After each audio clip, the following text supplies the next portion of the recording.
Oi, eu sou o Rafael Bisinotto e aqui agora eu vou dar sequência na atividade de reaprendizagem, né, da recuperação de nota de estratégia. Começar falando aqui que eu me orientei, né, principalmente pelo Moodle. O meu resumo eu discorro ele de acordo com os módulos que estão presentes lá. É, e acabou também que alguns conteúdos que eu coloquei não estavam necessariamente na plataforma, mas eu acabei vendo em aula, né, foram passados em aula. Então, vou começar falando agora sobre o módulo um. Aqui a gente vê muito sobre o conceito, né? Os vários conceitos que a estratégia teve ao longo do tempo. É bem interessante ver isso. Como sai de simples assim, né? De certa forma, do campo de batalha, né? Da parte militar e vem ser algo bem interessante na parte organizacional, né? Nas empresas e no comércio em geral. Então a gente consegue começar falando aqui começando pelos 5 P's, né? O primeiro aqui ele vai ser o plano. A estratégia vai ser um conjunto de ações que são planejadas de forma consciente, né? Então a empresa querer expandir para outro estado e desenvolver plano com metas, prazos e orçamentos. O próximo P seria o padrão. Nesse caso a estratégia ela vai ser vista como padrão de comportamento, né? Então assim acaba por ser uma repetição, né, de certa forma. Uma padaria que nem necessariamente ela vai ter planejamento formal, esse tipo de coisa, mas ela atende seus clientes com simpatia e uma rapidez, e isso ali vai se tornar uma vantagem para ela, é o jeito que ela opera, e esse é uma já acaba sendo uma forma estratégica de se posicionar. O próximo também vai ser a posição, o próximo P é a posição, vai se tratar do posicionamento que a empresa ela vai ter no mercado. E um exemplo vai ser a Netflix, que ela se posicionou como uma plataforma prática e um conteúdo sob demanda e acessível, a valores acessíveis. O próximo P seria a perspectiva. Vai ser uma estratégia que ela vai lidar mais com a visão de mundo da organização. Um bom exemplo disso vão ser as ONGs, que as estratégias delas são formadas em torno de cumprir um objetivo, né, social, ambiental, é, qualquer um desses tipos que seja, e isso vai ser independente de lucro, de resultados financeiros. E o próximo P seria o pretexto. Vai ser um aspecto mais tático. Quando uma empresa, por exemplo, ela vai anunciar um investimento em um produto que esse investimento apenas desvia a atenção da concorrência, e enquanto isso ela está trabalhando na verdade em outro projeto. Então, esses conceitos básicos, né, a gente consegue perceber que a estratégia ela não é fixa necessariamente, ela não é uma receita fixa. Você não vai achar não necessariamente, como dizer, um padrão, né? Uma coisa que sempre vai dar certo. Essa estratégia, geralmente, ela pode ser pensada, ela vai surgir espontaneamente e ela pode também refletir a cultura de uma empresa. E aí a partir disso, a gente consegue entrar nos pilares, né? Em dois pilares que são fundamentais também, que são a administração estratégica e o planejamento estratégico, né? Que tem diferença entre eles. A administração estratégica ela vai envolver as decisões contínuas e de longo prazo. Uma loja de roupa, por exemplo, ela vai perceber o crescimento de um e-commerce e vai decidir investir nesse canal. Vai ser uma resposta estratégica ao ambiente externo de uma oportunidade que está tendo, porque o e-commerce está crescendo, esse tipo de mercado está crescendo. Tratando do planejamento estratégico, ele vai ser mais estruturado e formal. Se a gente pegar também esse exemplo da loja, seria o processo de criar um novo site, investir na logística, treinar a equipe, estabelecer metas de crescimento. Tudo isso vai estar de acordo com prazos, indicadores claros também. Então, basicamente, se torna mais formal mesmo, é uma coisa mais pensada e não reativa de certa forma. Isso nos leva também a gente entender que a estratégia ela pode surgir, né, ter essas formas que são a deliberada e a emergente. Está diretamente ligado também com os conceitos da estratégia, da administração estratégica e do planejamento estratégico. Então, a gente tratando agora da estratégia deliberada, ela vai ser uma planejada com antecedência. Por exemplo, a Apple, quando ela vai lançar produtos inovadores, ela tem cronogramas bem definidos, Então ela já pensa e traça um plano para chegar no objetivo. E aí a estratégia emergente ela vai aparecer no meio desse caminho como respostas à mudança e as oportunidades que o ambiente ele vai propor, que ele vai mostrar, né? Então a gente voltando à Netflix, ela começa como uma locadora de correio e acaba migrando para o streaming, porque percebeu que tinha uma tendência no mercado. Dentro da prática, né, mesmo, as organizações vão combinar os dois tipos. A gente pode ver a Amazon, que ela começou como uma livraria online e ela tinha uma estratégia bem clara, que era os resultados através disso, e com o tempo ela foi criando novas áreas de negócio. A própria Amazon Web Services ela vai surgir com a oportunidade identificada no mercado com a estratégia emergente. Então, conforme a gente consegue compreender melhor, né, esses conceitos que vão guiar as estratégias, né, que são importantes nesse sentido do conhecimento, de entender um pouco mais deles, a gente consegue aprofundar mais na estrutura organizacional e nas ferramentas de análise do ambiente que vão ajudar a guiar as decisões estratégicas. É, Aqui no caso, né, a gente vai falar um pouco sobre essa parte de estrutura organizacional e va- vai ser tratado como esse entendimento já está dentro de ambiente interno. Essa estrutura ela vai definir a autoridade, atividades que vão ser realizadas, comunicação e como essas questões elas vão ser distribuídas dentro da empresa. E é através dela que os papéis dessa empresa vão ser organizados, desde a alta liderança até o nível operacional. Isso vai garantir que todo mundo, pelo menos, saiba quais são suas funções e responsabilidade, né? Então, ainda falando sobre essa parte do ambiente externo, é interessante a gente ver que tem um fator que são a parte informal, né? Que essa estrutura ela vai envolver esses fatores, esses elementos. Vão ser atitudes, sentimentos, normas de grupo que vão sendo criadas conforme o tempo. Eles vão influenciar diretamente o comportamento da organização e o clima interno da empresa. É bem interessante a gente ver que essa parte informal ela não necessariamente vai ser documentada. Por essência, ela não é documentada, né? E eu acho que, pelo que eu vejo, muitas pessoas de parte de gestão acabam pecando no entendimento de como enxergar, né, essa parte informal, de como interpretar ela. Então a gente entende que a estrutura ela vai ser composta por regras e processos, mas as relações humanas que existem dentro da organização elas vão impactar diretamente a cultura e a produtividade da empresa. Agora que a gente entendeu um pouco do ambiente interno, a gente pode falar um pouco sobre os fatores externos que vão impactar a organização. Falando agora do macroambiente, a gente tem a principal análise, a PESTA, que ela vai avaliar 5 dimensões que são o político, econômico, social, tecnológico e ambiental. É, Isso é uma coisa que é praticamente diária, né? A todo momento está acontecendo algo político, econômico, social, tecnológico, ambiental. Mas aqui, para os efeitos desse, desse, desse trabalho, né? Eu tomei como exemplo a indústria da música. Então a gente enxerga leis de direito autoral, são um fator político. Avanço de streaming, ele é lido como fator econômico e tecnológico, seja por bem ou por mal, uma vez que, por exemplo, o Spotify acabou de reduzir mais o que ele repassa, né, para os artistas. E mudanças culturais também, preferências de público, isso são fatores sociais. No microambiente, a gente vai usar as 5 forças de Porter, que elas vão ajudar a entender uma dinâmica competitiva dentro do setor.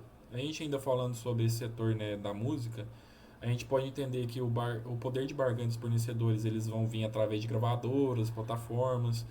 O poder dos clientes vão ser os ouvintes, assinantes, consumidores do seu conteúdo dentro de redes sociais. Ameaça de novos entrantes. Isso depende bastante de como a gente vai avaliar se é dentro de um nicho, mas num geral seria novos artistas, por exemplo.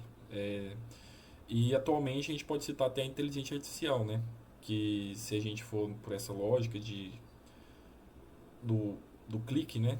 Qualquer coisa que tira o clique de você é um concorrente, Tem o novo entrante que vem forte é a inteligência artificial.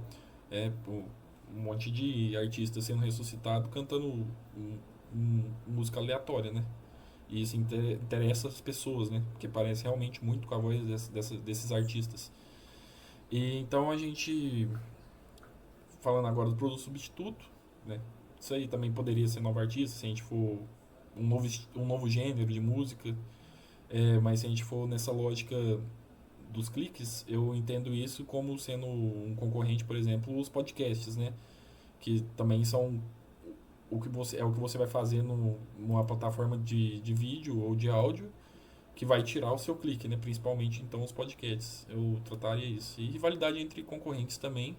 A gente pode ler como acho que o que mais vai moldar o setor atualmente seria não é nem dentro de estilos, né, musicais, eu diria que vai ser entre plataformas de streaming, como eu falei agora há pouco, por exemplo, o Spotify mais uma vez diminuiu o valor que ele repassa para artistas. Acho que já faz um tempo até a Taylor Swift, né, que eu acho que é a maior artista atualmente, surpreendentemente muita gente gosta. Ela retirou as músicas do Spotify, porque por conta desse decréscimo, né, da porcentagem. Então, essa rivalidade entre concorrentes nesse sentido, ela vai se dar, por exemplo, ela tirou as músicas do Spotify, vamos supor que o Deezer vai lá e faz uma parceria com ela, vai tirar muita gente do Spotify para o Deezer por causa dessa pessoa. Então, agora como a gente entende um pouco entende como serão feitas, né, as análises do ambiente interno, externo, do microambiente, do macroambiente, a gente vai construir a matriz SWOT. É, Ela vai ser uma ferramenta que organiza os pontos fortes e fracos, que esses seriam os internos da organização, e as oportunidades e ameaças, que vão ser os externos, que vão estar dentro do macro e do microambiente. Então, a gente só, de maneira mais técnica falando, a primeira etapa da, da construção da matriz vai ser a lista SWOT, que a gente vai listar todos os elementos relevantes, né, e categorizar eles de acordo com o que eles são, pontos fortes, fracos, oportunidades, ameaças. E depois esses itens vão ser alocados, os mais importantes, né, desses itens vão ser alocados dentro de seus respectivos quadrantes em uma matriz. E aí em seguida o que vai ser realizado vai ser cruzar esses elementos para ver como então para ver como eles vão interagir entre si. Então a força vai cruzar com ameaças e oportunidades, fraquezas também, e oportunidades vão cruzar com forças e fraquezas, e a partir daí a gente vai ver quais desses cruzamentos vão ser, né, o que dão match, né? Eu confesso que depois que eu escutei essa nomenclatura para esse cruzamento, eu não consigo mais nem pensar em uma palavra que resuma melhor o que é. Eu acho que é a que mais representa mesmo. Então, conforme esses matches foram dados, né, que mostram um certo grau de conexão entre os elementos que estão sendo analisados, vão ser elaboradas estratégias, né, que visam conectar a realidade interna da empresa com o cenário externo. Então, isso, claro, visando manter os pontos fortes da empresa e eliminar os pontos fracos, claro. Então, para cada um desses cruzamentos, a ideia principal é essa e elaborar a estratégia sobre cada um desses cruzamentos. É, Como eu falei no começo da apresentação, eu miguei para fazer essa apresentação e o resumo de acordo com os módulos que estão dispostos na plataforma do Moodle, discorrendo sobre eles. O módulo 3 ele vai aprofundar mais nas 5 forças de Potter. Como eu acho que eu fiz claro, né, na análise que eu fiz dessas 5 forças, no conceito delas e de como eu usei elas no setor, né, da música, eu vou passar para o módulo 4 e para o módulo 6. A gente vai começar falando sobre o RBV, Resource Based View. Vai propor que o verdadeiro diferencial competitivo da empresa vai estar na parte interna dela, nos seus recursos internos. E não necessariamente você vai encontrar esse diferencial no ambiente externo. Essa visão ela vai falar que os recursos e as capacidades eles são ativos e não vão estar disponíveis para qualquer organização.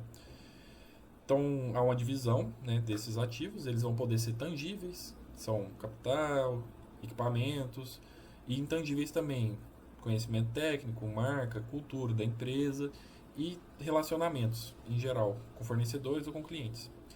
Essa visão ela vai afirmar que quando uma empresa ela possui os recursos que são valiosos, raros, difíceis de imitar e explorados pela organização, né, ou bem organizados, para gerar valor, ela vai alcançar uma vantagem competitiva sustentável. Então essa ferramenta, né, a Avril, ela serve principalmente para analisar esse potencial competitivo de um recurso. É, a gente vai ver que ele tem o potencial de se tornar uma vantagem competitiva sustentável ou talvez temporária quando ele vai responder quatro perguntas, né? Que é valioso, se ele gera valor para o cliente ou reduz custos.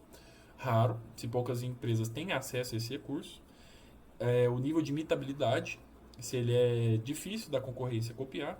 E organizado, se a empresa está preparada para explorar o recurso ou também se só ela vai explorar esse recurso. Se para os quatro critérios propostos pelo Vril a resposta for sim, a gente vai ter um recurso com potencial de sustentar a vantagem competitiva sustentável de longo prazo. Após isso, a gente vai tratar então sobre as três estratégias genéricas, né, que foram propostas por Michael Porter, e como elas orientam uma empresa a poder competir. Então a gente vai ter a liderança em custo total, perdão, que vai focar em reduzir os custos operacionais e operar com eficiência. A gente pode ter um exemplo disso. Qualquer loja, eu acho que na verdade vai operar em grande escala, que vai abrir mão de qualidade para ganhar em escala de produtos. Então após isso, a gente vai ter a estratégia de diferenciação, que vai ser focar em oferecer produtos únicos com proposta de valor, que são valorizados. A gente pode ter exemplo da Natura, que fez isso aliando a sustentabilidade, inovação e o propósito da marca. Tem também a estratégia de foco ou enfoque, que é atuar em um nicho de mercado com mais profundidade, um nicho específico. Um exemplo que a gente tem é a Osklen, que foca em moda sustentável para um público bem específico. Essas estratégias elas vão ser diretamente influenciadas pelos recursos disponíveis. Uma empresa que deseja se diferenciar precisa investir em inovação e marca. E competir por custo, são necessários recursos que aumentem a escala e a eficiência. Vão ser alguns gastos com máquina. Dentro disso, por exemplo, da parte de diferenciação, a gente pode citar o risco que vai ser,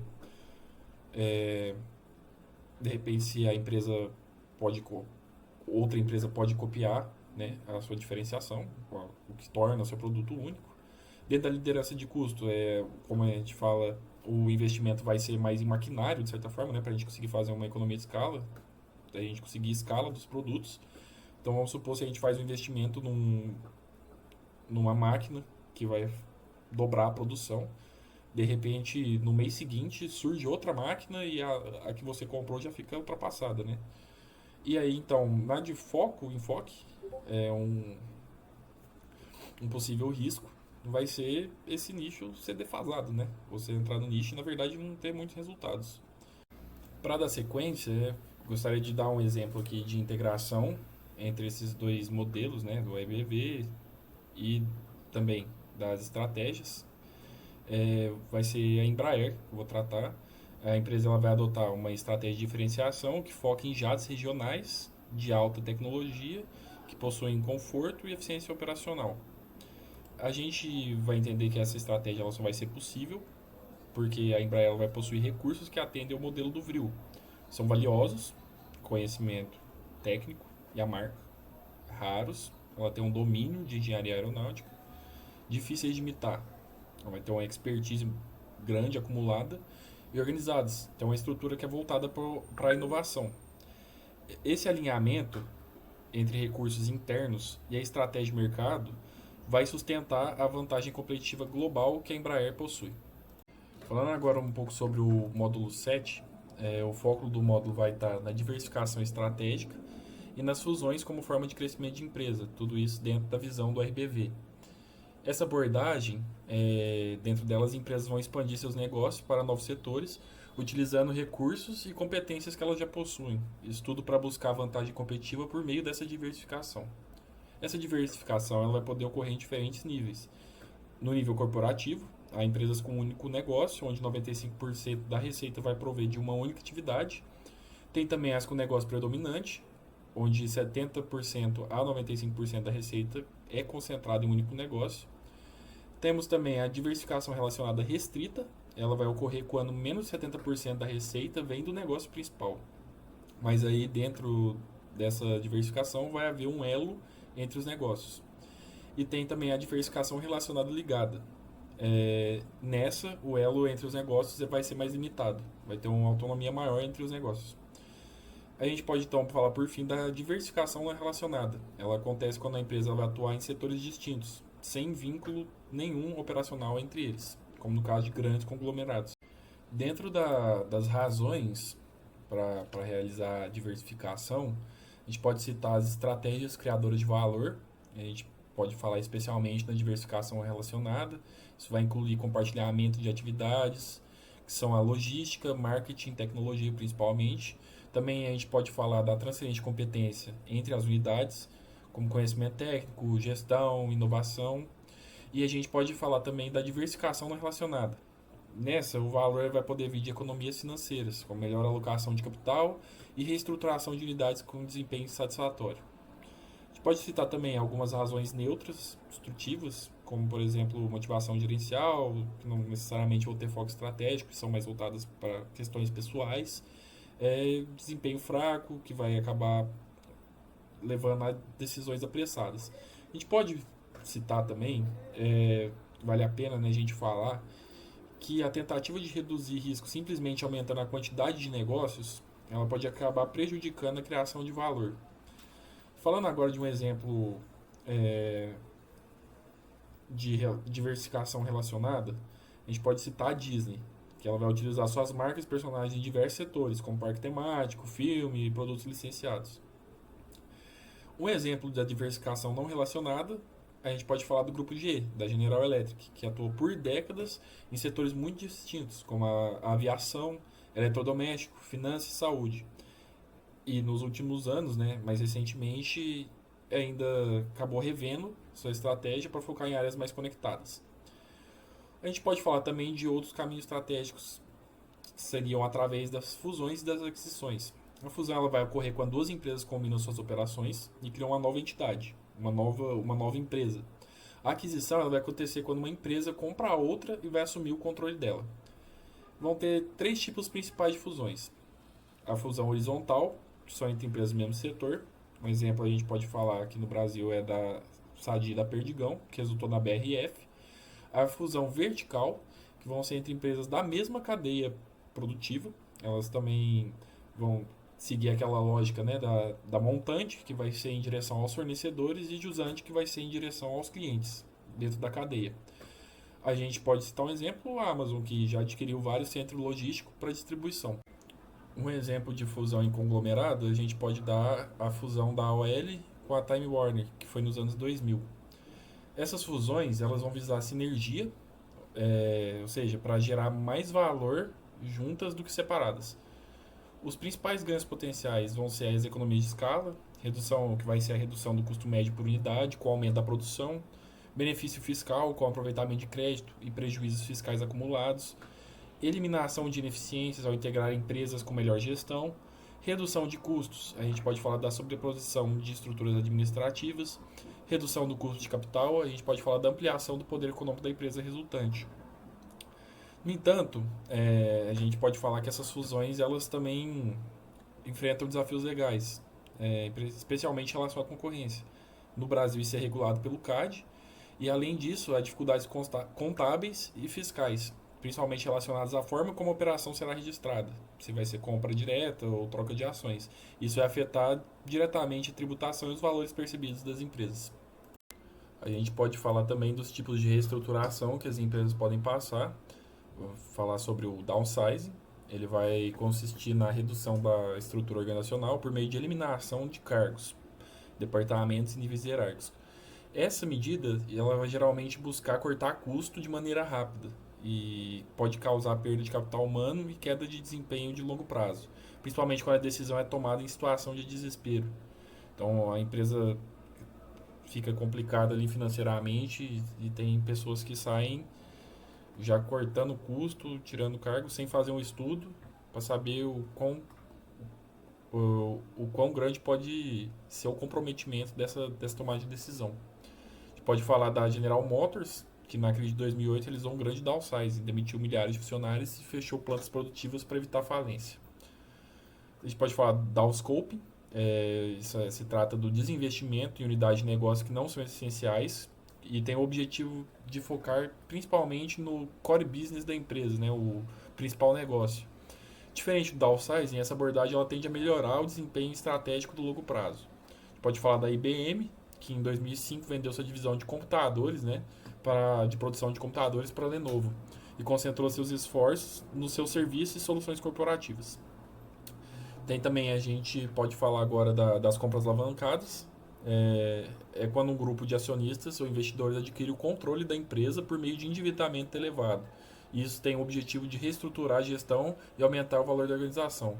A gente pode falar do caso da Heinz, a marca que fabrica o ketchup, que foi adquirida em 2013 por Warren Buffett e a 3G Capital, utilizando uma compra alavancada. Após a aquisição, a nova gestão promoveu cortes, aumentou a eficiência e mais tarde fundiu a empresa com a Kraft e criou a Kraft Heinz Company.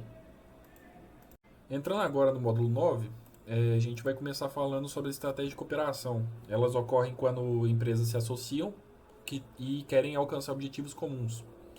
A gente vai começar falando da estratégia de cooperação, que é mais ampla, né? Vai envolver qualquer tipo de acordo colaborativo entre empresas, mesmo que informal, com foco em resultados mútuos. Um exemplo é a parceria entre a Apple e a Goldman Sachs no lançamento do Apple Card. Cada empresa trabalhou dentro da sua área, né, da sua especialidade. A Apple veio com a tecnologia e o Goldman Sachs veio com os serviços financeiros. Eles compartilharam os lucros e os riscos. Alguns dos riscos, né, desse tipo de cooperação vai ser perda de controle sobre decisões, conflito de interesse e vazamento de informações. Passando para as alianças estratégicas, elas são parcerias mais formais, estruturadas e têm objetivos específicos. Um exemplo que a gente pode dar é a aliança que a Renault, a Nissan e a Mitsubishi fizeram, compartilhando plataformas, tecnologias, centros de produção e gerando ganhos de escala e inovação. Dentro dessas alianças, alguns riscos. A gente pode falar da dependência de parceiros, os choques culturais entre as empresas que vão fazer parte dessa aliança e a divergência de objetivos entre as empresas também e uma gestão complexa por envolver, principalmente nesse caso, mais de duas empresas. A gente tem também a rede de cooperação, que vão ser colaborações contínuas e descentralizadas entre várias empresas. Exemplos, a gente pode falar do arranjo produtivo local, que é a APL, de confecções do Agreste Pernambucano, onde as empresas compartilham mão de obra, tecnologia e fornecedores. Os riscos apresentados são a falta de coordenação, são vínculos frágeis, concorrência interna e baixo investimento coletivo. De falar agora das estratégias de aquisição, a aquisição ela vai ocorrer quando a empresa compra parcialmente ou totalmente outra empresa. Isso pode ser amigável, tendo o consentimento de uma empresa, da empresa que será comprada, ou hostil, quando a administração da empresa-alvo não aceita a proposta. Os tipos de aquisição vão ser da consolidação. A empresa adquirida ela perde a sua identidade jurídica, sendo incorporada à compradora. Aquisição com direito a voto, realizada por meio de dinheiro, ações ou títulos. Muito comum, ela vai ser principalmente mais vista dentro das bolsas de valores. Compra de ativos. Aquisição parcial total dos ativos físicos e intangíveis da empresa, exigindo a aprovação dos acionistas da empresa compradora.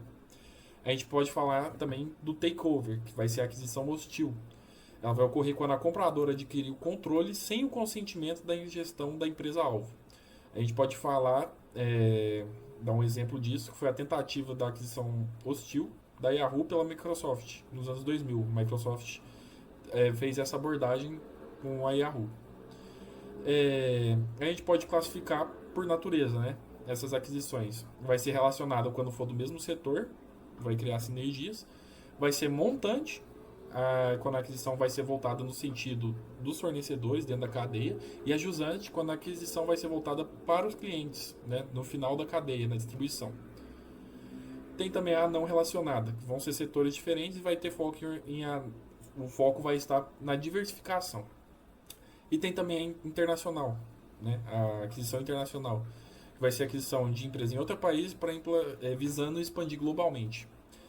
Dentro das motivações para as aquisições, a gente pode falar do aumento do poder de mercado. Um exemplo vai ser a Disney, quando ela adquiriu a Lucasfilm, que é a empresa que fez o Star Wars. Quando ela faz essa aquisição, ela fortalece a presença do mercado do entretenimento. Também a gente pode ver que é superar barreiras de entrada, isso vai facilitar a entrada nos mercados que são mais fechados. Desenvolver novos produtos. O exemplo é o Facebook, né, a Meta, que comprou o Instagram e se consolidou nas redes sociais. Isso economiza tempo e custo para a produção de um novo produto, os investimentos são necessários para isso. E essas aquisições de empresas com produtos prontos, elas têm uma vantagem em relação também a essa parte da produção de novos, né, produtos, que vão ser que esses produtos já vão estar validados e você já vai ter histórico sobre eles dentro do mercado. A gente pode falar também da diversificação do portfólio, né? Um exemplo que a gente pode falar é a Magazine Luiza, que comprou a Netshoes e ampliou a atuação no e-commerce e foi para a parte de esportes, né? O nicho dos esportes, mais especificamente. A gente pode também falar de reformulação estratégica. A Microsoft, quando adquiriu o LinkedIn, se expandiu para as redes sociais profissionais. A gente falando agora sobre os riscos das aquisições, possui alguns, né? A gente pode citar o choque cultural entre as empresas, a avaliação inadequada, onde você vai pagar o valor acima do valor real da outra empresa. Pode falar de endividamento elevado, você pode se endividar mais durante a compra de outra empresa. E também, já foi citado anteriormente, a perda de foco por conta de uma diversificação excessiva. Além também de problemas de gestão em grandes empresas. A gente pode falar da Kodak. A Kodak ela falhou em se adaptar ao mercado digital, mesmo sendo líder do setor fotográfico. Foi a primeira empresa que fez, né, as máquinas digitais. Agora a gente passando para a estratégia de internacionalização. A internacionalização, né, ela visa a expansão da empresa para além do mercado local, vendendo produtos ou serviços em outros países. Os principais motivos são acesso a novo mercado, padronização de produção, diversificação de riscos, prolongamento do ciclo de vida de produtos, acesso a recursos estratégicos. Um exemplo que a gente pode dar é a Natura, que ela entrou no mercado francês comprando a Aesop e adquiriu também a Avon. Ela precisou adaptar ao marketing e respeitar as culturas locais. Vale a pena também a gente ressaltar que com o tempo a vantagem competitiva ela vai deixar de depender só do país de origem e vai passar a se basear na presença global, quando a empresa ela pratica, né, as estratégias de internacionalização. A gente vai falar então agora sobre algumas das estratégias corporativas, né? A gente vai começar com a multilocal, são estratégias específicas para cada país. Um exemplo a gente pode falar da Ambev, que ela vai adaptar campanhas e sabores de acordo com o país que ela está presente. Tem a global, e ela vai ter um foco na padronização. O exemplo é a Samsung, que vai vender praticamente os mesmos produtos no mundo todo.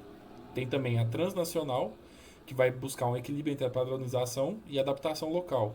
A gente pode falar da Unilever, que tem as marcas que são a Dove, e essas marcas, no geral, elas vão ter campanhas que são adaptadas regionalmente. A gente vai falar agora sobre as formas de entrada, né? A gente começa com a exportação. Ela tem um menor controle, mas também tem um menor risco. A gente vai ter a questão do licenciamento, onde terceiros vão produzir com o uso da sua marca. E também vamos ter as alianças estratégicas e aquisições, dentro da questão da parte da internacionalização. Elas vão acelerar as entradas. Exemplo vai ser a JBS, que recentemente, ou há algum tempo, fez aquisições nos Estados Unidos e na Austrália. Também tem a possibilidade da subsidiária própria, onde você vai ter o controle total, mas vai ter também um maior custo e um risco maior. Falando em geral agora dos riscos, a gente vai ter a estabilidade política e econômica, barreiras legais e culturais, vão ter a dificuldade operacional e de gestão internacional também. né? Questão de equipes internacionais, toda essa parte. Agora a gente vai falar um pouco sobre o due diligence.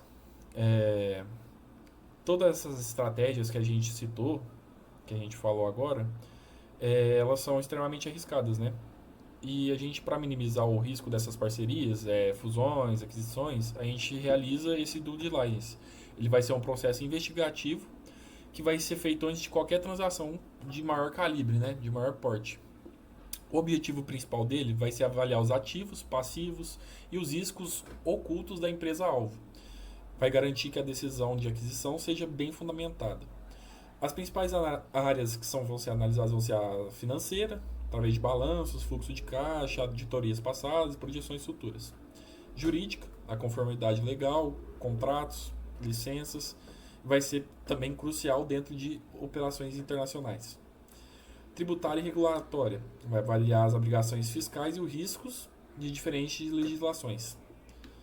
Os mercados e operações, a base de clientes, fornecedores, o modelo de negócio e a estrutura operacional da empresa-alvo. Também a gente analisa, né, de acordo com o due diligence, a propriedade intelectual e os ativos intangíveis, ou seja, são as patentes, marcas e tecnologia. Vai garantir que os ativos imateriais estejam legalmente protegidos. Passando agora para a parte que eu cito que não está presente no Moodle, começar falando sobre as escolas de estratégia, né? O Mintzberg ele vai propor que as estratégias elas podem ser divididas em três subgrupos. O primeiro vai ser o das escolas prescritivas, que elas são focadas em como a estratégia deveria ser, né? Eu enxergo isso como futuro, né? A gente começa falando sobre a escola do design. A estratégia vai ser feita com base na análise da empresa, suas forças e fraquezas e também do ambiente, as oportunidades e as ameaças. Ou seja, a gente vai estar usando a SWOT dentro dessa escola. A gente tem também a escola do planejamento. A estratégia vai seguir etapas detalhadas de análise, planejamento, execução e controle. Dentro dessa escola, vai ser tudo elaborado de forma bem estruturada e mais formal. A gente pode supor um supermercado hipotético que vai querer abrir 10 novas lojas, querer fazer uma expansão. Ele vai fazer um plano com metas, prazos, análise do mercado e definir tudo que for possível antes de agir. Ainda dentro dessas escolas prescritivas, a gente vai ter a escola do posicionamento. O foco da estratégia vai ser escolher a melhor posição no mercado para competir com a concorrência. Vai se basear principalmente nas ideias do Porter, como a liderança em custo, diferenciação ou a do nicho. A Ryanair, por exemplo, é uma companhia aérea de baixo custo. Ela escolheu competir com preços muito baixos, focando em quem quer voar pagando bem menos do que a faixa normal do mercado. A gente vai entrar nas escolas descritivas. Elas focam em como a estratégia acontece na prática. Então é com base na experiência, né? No presente, de certa forma. A gente começa com a escola empreendedora. A estratégia ela vai surgir da visão e intuição de um líder. Muitas vezes não depende de um planejamento formal. A gente pode pegar o exemplo, né? O casal da Luciene e do Gisele Wilson, que foi o objeto de estudo do trabalho. O surgimento da organização vai estar diretamente ligado aos dois líderes, né? Que no princípio guiaram a empresa com base nas suas visões e concepções e conhecimento, sem depender necessariamente do planejamento estratégico no começo da empresa. Passando para a escola cognitiva, a estratégia vai estar ligada a como os gestores percebem e interpretam o mundo. Né? Vai estar bem nessa parte interpretativa da gestão. Como exemplo aqui, eu falo da Kodak, né? Novamente, ela inventou a câmera digital e acabou ficando para trás do mercado. No sentido de que seus diretores interpretaram os dados de forma conservadora, baseados em experiências passadas, sem acreditar que o mercado iria evoluir de maneira rápida. Tem também a escola do aprendizado. Nessa escola, a estratégia ela vai surgindo com o tempo, à medida em que a empresa vai aprender com os seus erros e acertos. A gente pode ter o exemplo disso, o Airbnb. Ele começou como aluguel de colchão inflável e com o tempo a empresa foi compreendendo melhor o comportamento dos seus usuários e ajustando as suas ofertas, até expandir para a parte de aluguel de imóveis, que é o cargo-chefe da empresa hoje. Ainda dentro aqui das escolas descritivas, a gente vai ter a escola do poder. Essa escola, ela fala que a estratégia vai surgir de disputas e negociações. Essas negociações e disputas elas vão vir tanto de dentro da empresa como de fora.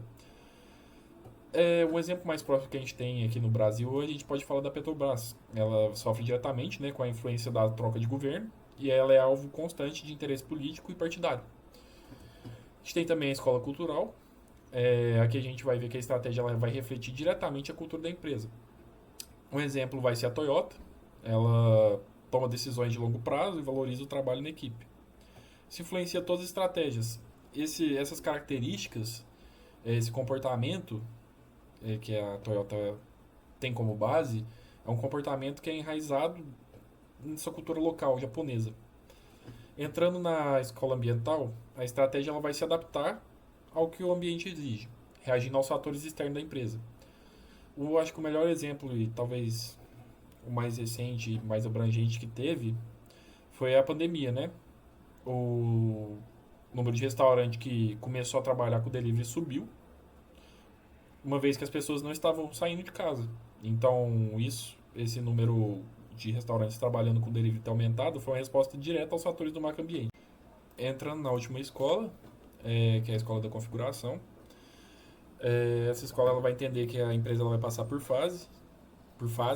Algumas vão ser mais estáveis e vão durar mais tempo, e outras vão requerer mudanças mais radicais.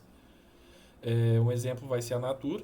Ela operou com foco em vendas diretas e produtos naturais durante um longo período. E em um momento, ela fez a aquisição da The Body Shop. Ela iniciou uma transformação estratégica e adotou uma nova configuração com foco global e voltado para a sustentabilidade. Entrando aqui no último tópico, falar sobre as estruturas das organizações segundo Mitzberg. Que é proposto que a organização ela vai ter partes, e essas partes vão ser a cúpula estratégica, vai representar a alta administração e liderança da organização, vai ser responsável pela formulação das estratégias e pelo controle geral da organização. Tem a linha média, são os gestores de nível intermediário que fazem a ponte entre a alta administração e o núcleo operacional. Eles vão ser responsáveis pela supervisão das atividades diárias e pela implementação das decisões da cúpula estratégica. O núcleo operacional são os trabalhadores responsáveis pelas tarefas e atividades diárias que geram o produto ou serviço da organização. São os funcionários diretamente envolvidos na execução do trabalho. A tecnoestrutura é composta por especialistas que ajudam a padronizar e melhorar os processos organizacionais, criando regras, normas e procedimentos. Eles não participam diretamente da produção, mas sua função vai ser apoiar a organização com a criação de estruturas e sistemas eficientes. A gente pode falar também do staff de apoio. São as equipes de apoio que lidam com as funções auxiliares, como serviço administrativo, recursos humanos, serviços de TI, entre outros. Agora, Mintzberg vai propor 5 tipos de estrutura, onde as partes, né, que foram citadas, essas partes do esqueleto da organização, elas se organizam e possuem importâncias de forma distinta, como, por exemplo, de onde vem o poder da organização. Vão ser essas estruturas. A primeira vai ser a estrutura simples, ela vai ser caracterizada por uma organização com pouca divisão de trabalho, pouca hierarquia, poucos funcionários. A cúpula estratégica vai exercer um controle direto sobre o núcleo operacional, sem necessidade de uma linha intermediária. As decisões muitas vezes acabam sendo informais. Organizações em fase inicial, como startups de tecnologia, frequentemente vão adotar esse modelo, além de serem aplicadas a várias empresas menores, como supermercados de bairro e padarias, entre outras. A segunda estrutura vai ser a burocracia mecanizada. A organização ela vai acabar sendo mais formal e estruturada. A cúpula estratégica vai definir diretrizes gerais, enquanto a tecnoestrutura se encarrega de criar as regras e procedimentos para padronizar os processos.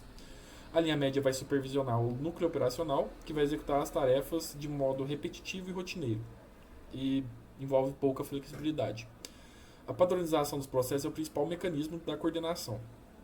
O McDonald's possui uma tecnoestrutura que garante que todos os restaurantes operem da mesma maneira de forma padronizada, com manuais operacionais que controlam todos os aspectos do processo de produção dos alimentos. A próxima vai ser a burocracia profissional. Ela vai focar na padronização das habilidades dos colaboradores. A cúpula estratégica nessa estrutura vai passar a ter um papel mais estratégico, delegando a execução para profissionais altamente qualificados do núcleo operacional.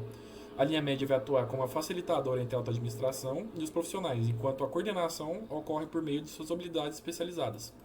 Esse modelo, né, essa estrutura vai ser comum em ambientes que vão exigir alta qualificação. A gente pode falar aqui principalmente de hospitais e advocacias. A próxima será a forma divisionada. Vai estar presente em empresas grandes e diversificadas, que são organizadas principalmente em unidades de negócio. A cúpula estratégica ela vai supervisionar as unidades de negócio e definir a estratégia geral, enquanto cada unidade vai operar de forma independente com sua própria linha média e núcleo operacional. Como exemplo, eu trouxe o Grupo City, proprietário de vários clubes de futebol ao redor do mundo. Os principais atualmente com maior relevância vão ser o Manchester City e o Girona, e recentemente teve a aquisição do Bahia aqui no Brasil.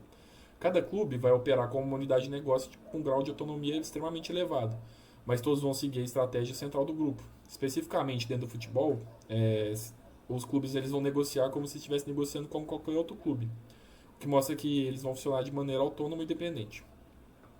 E para finalizar, falar sobre a estrutura que é a adocracia. Vai ser uma estrutura que foca em flexibilidade e inovação. Ela vai ser caracterizada por equipe temporária e interdisciplinar, onde a cúpula estratégica vai definir diretrizes gerais, mas as decisões vão ser tomadas de forma descentralizada. A linha média e a tecnoestrutura vão ter papéis mais fluidos e a organização se adapta rapidamente às mudanças. Em um âmbito nacional, a Nuvem Shop ela vai adotar uma abordagem colaborativa e descentralizada, onde as decisões são tomadas de forma rápida e adaptativa. Eles vão ter o foco em resolver problemas e atender o mercado de maneira ágil. A cúpula estratégica define as direções gerais e a visão de crescimento, enquanto as equipes operacionais e de tecnologia vão ter autonomia para implementar as soluções criativas. E com isso eu finalizo e agradeço.